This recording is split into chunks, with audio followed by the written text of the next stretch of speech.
नमस्कार मित्रों, मैं डॉक्टर राजकुमार हिंदी नवजीवन चैनल में आप लोगों का स्वागत है। आज का जो हमारा बड़ा महत्वपूर्ण टॉपिक है और जैसा कि यह लगभग हर परीक्षाओं के लिए महत्वपूर्ण है, रामचंद्र शुक्ल, ये जो मूछें आप लोग देख रहे हैं लंबी लंबी मूछें वाले, तो रामचंद्र शुक्ल की सबसे अधिक अगर कहीं उपलब्धि मिली तो निबंध में मिली। और उनके निबंध की क्या शैली रही, ये मतलब जो लिखने की शैली क्या थी, आज हम लोग उस पर चर्चा करते हैं। ठीक है, हम लोग पढ़ रहे हैं हिंदी नवजीवन यूट्यूब चैनल के माध्यम से। आशा है कि आप लोग अच्छे ढंग से पढ़ते होंगे।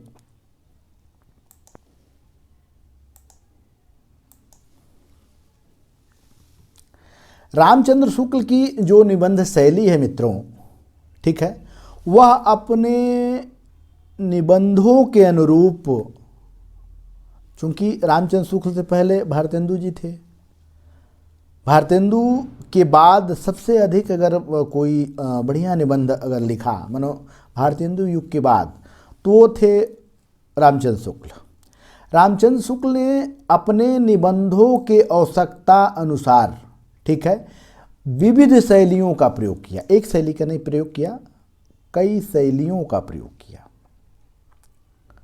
और लेखक को लिखना पड़ता है कि उनकी शैली ही उनके व्यक्तित्व का परिचायक है।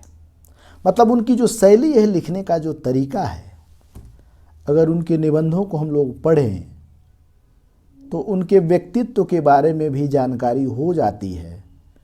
वह किस तरह का सोच रखते थे, कैसा उनका विचार था।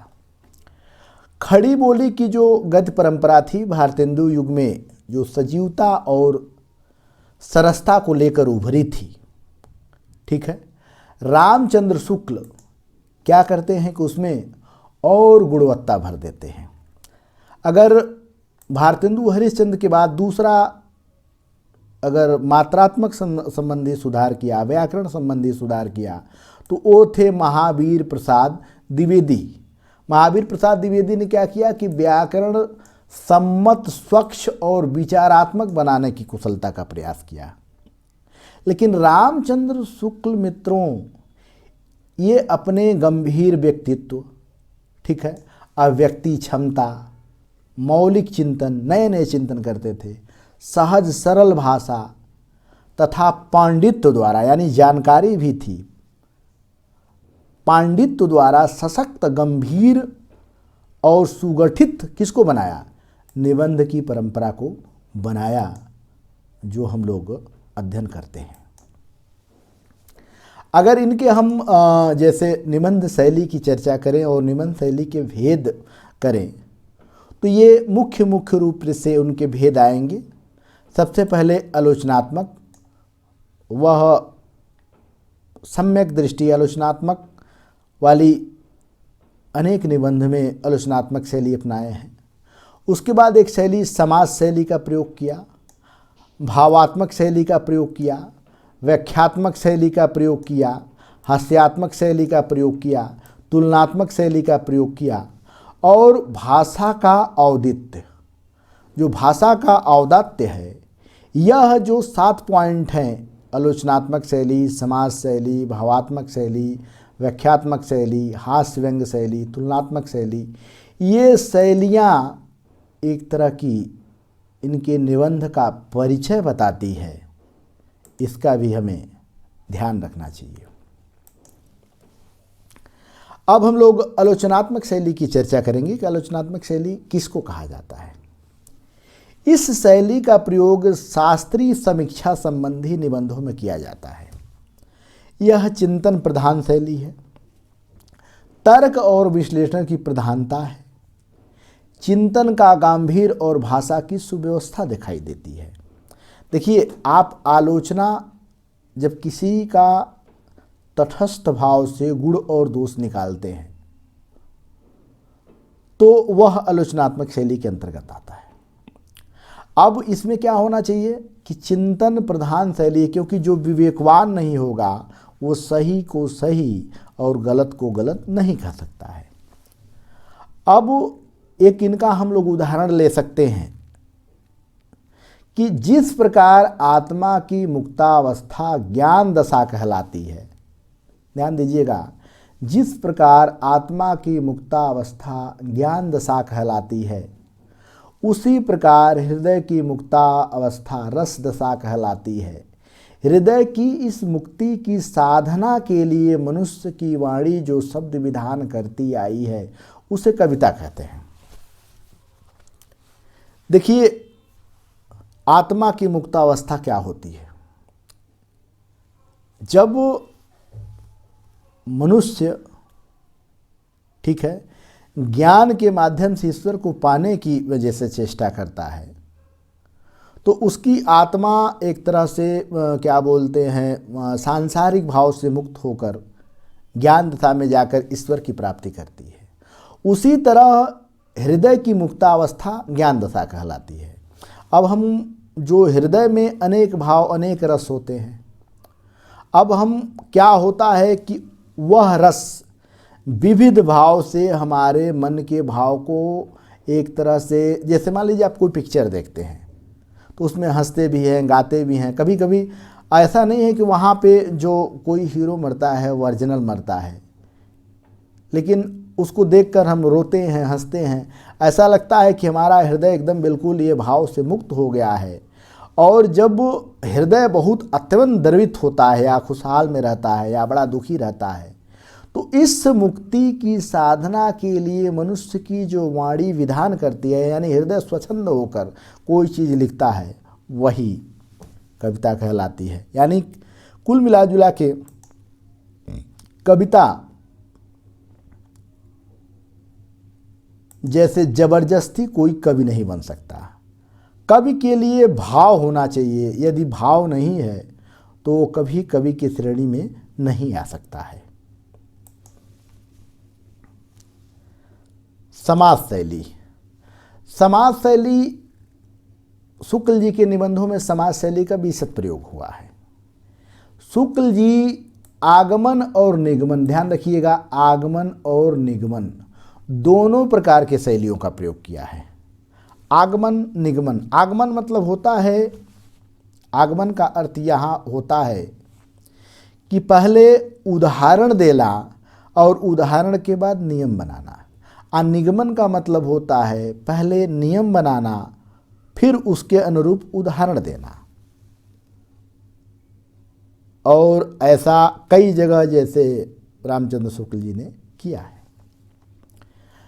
अब उदाहरण स्वरूप हम लोग देख सकते हैं इनके उदाहरण। बैर क्रोध का अचार या मुरब्बा है। अब देखिए कितना मतलब एकदम बिल्कुल बैर क्रोध का आचार या मुरब्बा है। दूसरा उदाहरण हम लोग देख सकते हैं कि यदि प्रेम स्वप्न है तो श्रद्धा जागरण है। प्रेम के दो पक्ष होते हैं। उन्होंने अपने निबंध कविता क्या है, श्रद्धा भक्ति, उनके बड़े जो गंभीर निबंध हैं उनमें कई चीज़ की चर्चा की है, आप लोग निश्चित रूप से पढ़िए। प्रेम स्वप्न है तो श्रद्धा जागरण है। प्रेम के दो पक्ष होते हैं, एक प्रेमी और प्रेमिका, किसी बीच में किसी को लाना नहीं चाहता है। जैसे उदाहरण तौर पे मान लीजिए कि एक प्रेमी चाहता है कि अपनी प्रेमिका की सुंदरता की चर्चा वही करे, और मान लीजिए कि आप किसी अन्य, जैसे मान लीजिए किसी की दूसरी की औरत की अगर आप कह दें कि अरे बड़ा सुंदर है, तो तुरंत तूफान लड़ाई होना शुरू हो जाएगा। तो प्रेम के दो पक्ष हैं, एक प्रेमी एक प्रेमिका। लेकिन एक प्रेमी चाहता है कि अगर मैं प्रेम कर रहा हूं तो प्रेमिका भी मुझसे प्रेम करे, यहां अपेक्षा भी है। श्रद्धा के तीन पक्ष होते हैं। श्रद्धा कहाँ होता है? जैसे मान लीजिए कि हमारे गुरुजी का चर्चा हम कर रहे हैं, हमारे गुरुजी बड़े अच्छे पढ़ाते हैं, हमको बड़ा मानते थे। कोई अन्य भी कहे कि आपके गुरुजी बड़े अच्छा पढ़ाते हैं, आपके माता पिता बड़े सुंदर हैं, स्मार्ट हैं, तो आपको घृणा नहीं होगी। तो यहाँ देखिए कितना बढ़िया जैसे उदाहरण देते हुए वो कहते हैं कि यदि प्रेम स्वप्न है तो श्रद्धा जागरण है। दूसरे जगह कहते हैं कि श्रद्धा और प्रेम के योग का नाम भक्ति है। और जब श्रद्धा और प्रेम दोनों किसी से अगर हो जा रहा है कि श्रद्धा भी है, आप उससे प्रेम भी कर रहे हैं, तो उसी को अगर जोड़ दिया जाए मित्रों, तो असली भक्ति का वही लक्षण है। इस तरह जैसे वह आगमन का भी प्रयोग करते हैं, निगमन का भी प्रयोग करते हैं, जो बेहद सोचनीय और हम लोगों को जागरूक बनाती है।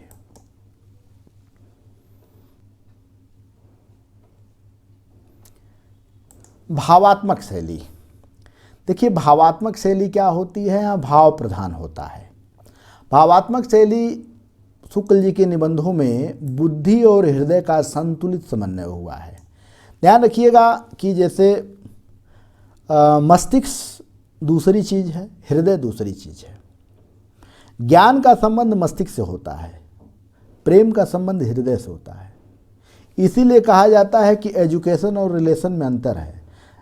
एजुकेशन यानी जो शिक्षा है वो मस्तिष्क से उसका संबंध होता है, और जो रिलेशन होता है उसका हृदय से संबंध होता है।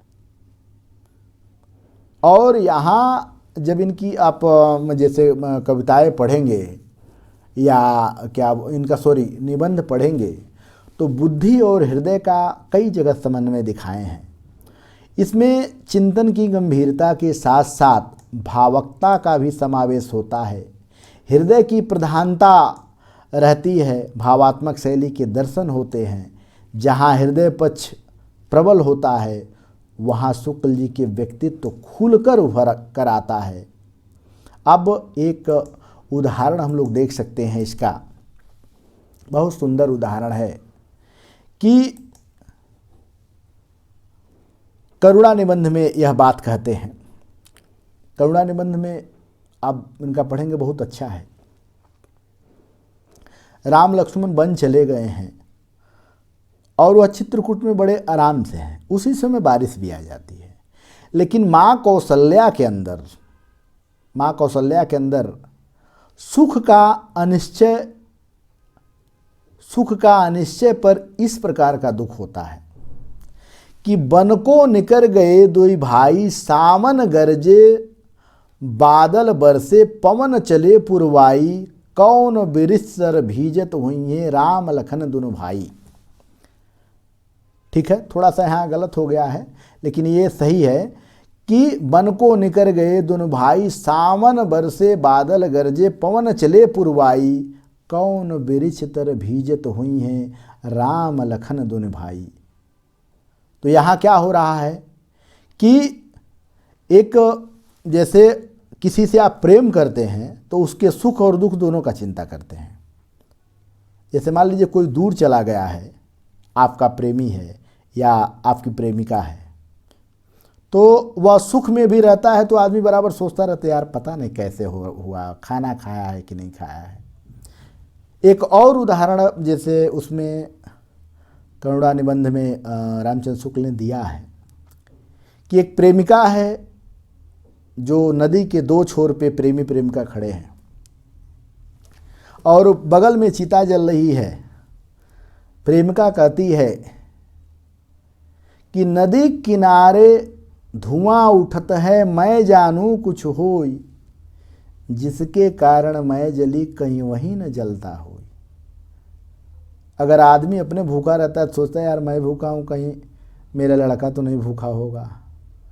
तो जिससे आप प्रेम करते हैं उसका सुख का निश्चय नहीं कर पाते हैं, जैसे माता कौशल्या जी के मन में यह भाव उत्पन्न हो रहा है। ठीक है, व्याख्यात्मक शैली भी कई जगह प्रयोग किए हैं। व्याख्यात्मक शैली का मतलब ये होता है कि किसी भी शब्द के समुचित अर्थ की यह व्याख्या करते हैं। यह व्याख्यात्मक शैली के अंतर्गत होता है। अब व्याख्यात्मक शैली में आप लोग कविता क्या है जब निबंध पढ़ेंगे तो बहुत बढ़िया वह सौंदर्य की परिभाषा देते हैं कि वास्तव में सौंदर्य किसको कहते हैं।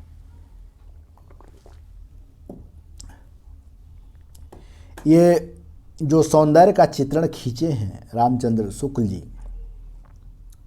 उसका उदाहरण है। सौंदर्य बाहर की कोई वस्तु नहीं, मन के भीतर की वस्तु है। देखिए मित्रों, जैसे आप लोग हीर रांझा को देखेंगे तो बड़ा चेहरा उसका सुंदर नहीं था, लेकिन एक कहावत है, हमरे मन करी खाए के खटाई तो घी वही मिठाई का करी। अगर जिससे प्रेम हो जाता है, वह चाहे उसके अंदर कितना भी कमियां हो, आदमी उसी से प्रेम करता है, और यही सच्चे प्रेम की परिभाषा है।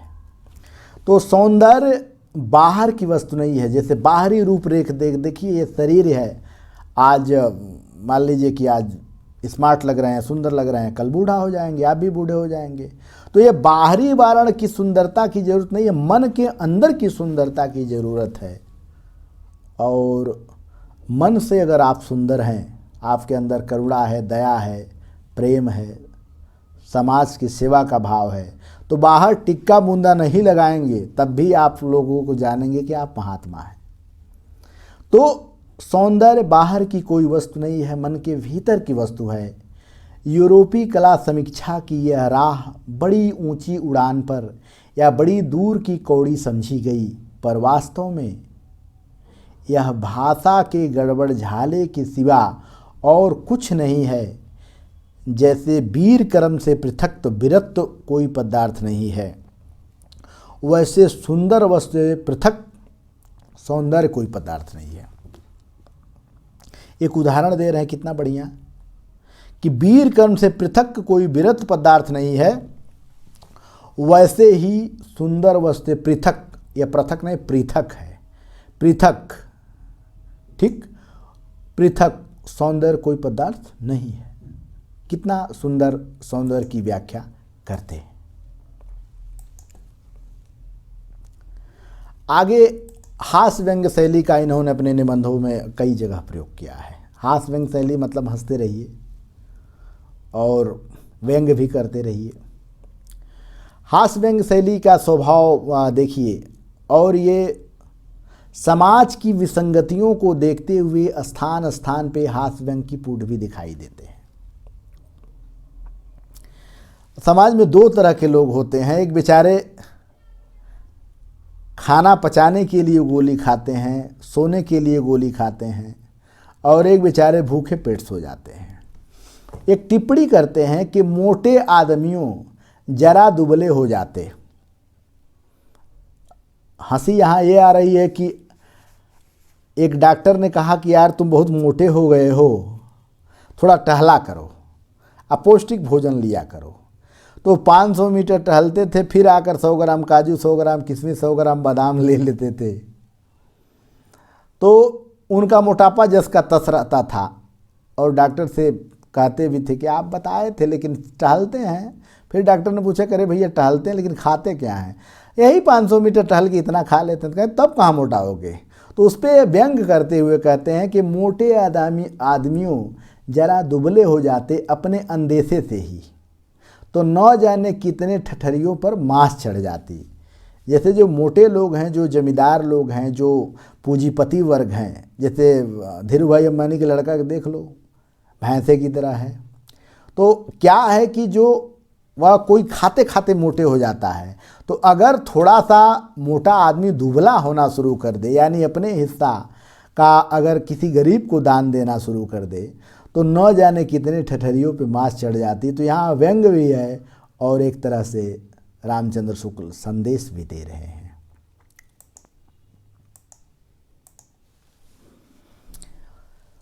तुलनात्मक शैली का मतलब ये होता है कि दो तरह की, जैसे अच्छाई बुराई की तुलना की जा सकती है, और दो वर्गों का जैसे इसमें मतलब वर्गीकरण करके विशेषताएं बताई जाती है। तुलनात्मक शैली रामचंद्र शुक्ल ने विषय विविधता के आधार पर अपने निबंधों में तुलनात्मक शैलियों का प्रयोग किया है। अब यहाँ हम लोग करुणा निबंध, वही करुणा निबंध, क्योंकि करुणा निबंध हमारा बड़ा मतलब बढ़िया निबंध है हमारे देखने में, और आशा है कि आप लोग करुणा निबंध पढ़ लेंगे तो बहुत अच्छा रहेगा। उसमें यह बात लिखी है कि दुख के श्रेणी में प्रवृत्ति के विचार करुणा का उल्टा क्रोध है। क्रोध जिसके प्रति उत्पन्न होता है उसकी हानि की चेष्टा की जाती है, करुणा जिसके प्रति उत्पन्न होती है उसके भलाई का उद्योग किया जाता है। अब देखिए दो बातें यहाँ स्पष्ट है, एक क्या है क्रोध और एक क्या है करुणा। तो देखिए जिस पे हमको क्रोध आ जाता है, मतलब जिसका गुस्सा आता है, आंखें आंखें लाल हो जाती है, तो आदमी सोचता है कि यार क्या इसका अनिष्ट कर दे, कैसे इसको नाश कर दें। लेकिन जिससे प्रेम होता है, जिसके प्रति करुणा उत्पन्न होती है, आदमी सोचता है कि उसका भलाई कर दे। लेकिन एक चीज़ ध्यान रखिएगा, इसी करुणा निबंध में एक जगह ये भी कहे हैं कि लोग अपने दुख से उतना परेशान नहीं हैं जितना कि दूसरे के सुख से परेशान लोग रहते हैं। यानी किसी के दुख को देखकर दुखी होना यह विस्तृत है, लेकिन किसी के सुख को देखकर सुखी होना यह सीमित है। जैसे आपका मित्र वही अच्छा मित्र है जो आपके सुख को बर्दाश्त कर ले, वो अच्छा मित्र है। अगर आपके सुख को बर्दाश्त नहीं कर पा रहा है तो वो मित्र अच्छा नहीं है, क्योंकि लोग अपने दुख से नहीं परेशान हैं, दूसरे के सुख से परेशान हैं। तुलनात्मक शैली में इस चीज़ की चर्चा लेखक करता है कि करुणा और उल्टा दोनों का तुलना किया है यहाँ पे, तो तुलनात्मक शैली का भी बड़े अच्छे ढंग से प्रयोग किए हैं। उसके बाद जो इनका अंतिम टॉपिक है भाषा का औदात्य।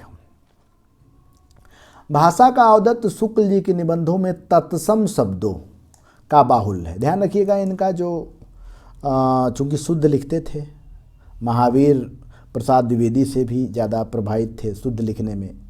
उनकी भाषा सर्वत्र बड़ी गरिमापूर्ण, परिनिष्ठित एवं परिष्कृत संस्कृत है। भाषा ही व्यक्ति के व्यक्तित्व की पहचान कराती है। समयानुसार अंग्रेजी वाक, सूत्रात्मक वाक, संश्लिष्ट वाक, लोकोक्तियाँ, मुहावरे कई जगह प्रयोग किए हैं। कविता क्या है, निबंध में एक उदाहरण मैंने दिया है कि मनुष्य प्रवृत्ति के बीच में रूप, व्यापार, कुछ भीतरी भावों के तथ्यों की भी व्यंजना करते हैं। पशु व्यापार सुख, हर्ष, विषाद, राग, द्वेष, तोष, लोभ, कृपा, क्रोध इत्यादि। अब देखिए यहाँ क्या है, तत्सम शब्दों का बाहुल्य भी आपको मिल जाता है। ठीक, तो इनके भाषा में ध्यान रखिएगा कि सरल भाषा भी है, अंग्रेजी का भी प्रयोग है, उसके बाद उर्दू का भी कहीं कहीं प्रयोग किए हैं, अंग्रेजी के वाक्य का भी प्रयोग किए हैं। इनके निबंधों में देखिएगा अंग्रेजी के कई उदाहरण मिलते हैं। तो यह इनके भाषा का औदात्य है, एक तरह से पहचान है। और अंतिम में निष्कर्ष के आधार पे हम लोग कह सकते हैं कि शुक्ल जी के निबंधों में तत्सम शब्द की बाहुलता है। किसकी? तत्सम शब्द की बाहुलता है। साथ में समीक्षात्मक शैली का प्रयोग अधिकांशतः हुआ है। हिंदी निबंध के क्षेत्र में जो मानदंड स्थापित किए, भैया ये तो मानना ही पड़ेगा कि रामचंद्र शुक्ल का जो निबंध है वास्तव में बड़ा मार्मिक निबंध है, और वह आज भी उनके निबंधों में प्रौढ़ता, गंभीरता, चिंतनशीलता, मतलब जो उसके पूर्व निबंध लिखे गए थे उसमें प्रौढ़ता, गंभीरता, चिंतनशीलता नहीं थी, शुक्ल जी के निबंधों में दिखाई पड़ती है। यद्यपि उनकी भाषा शैली के विविध रूप हैं, एक रूप नहीं अभी जिसकी हमने चर्चा किया, विविध रूप हैं, लेकिन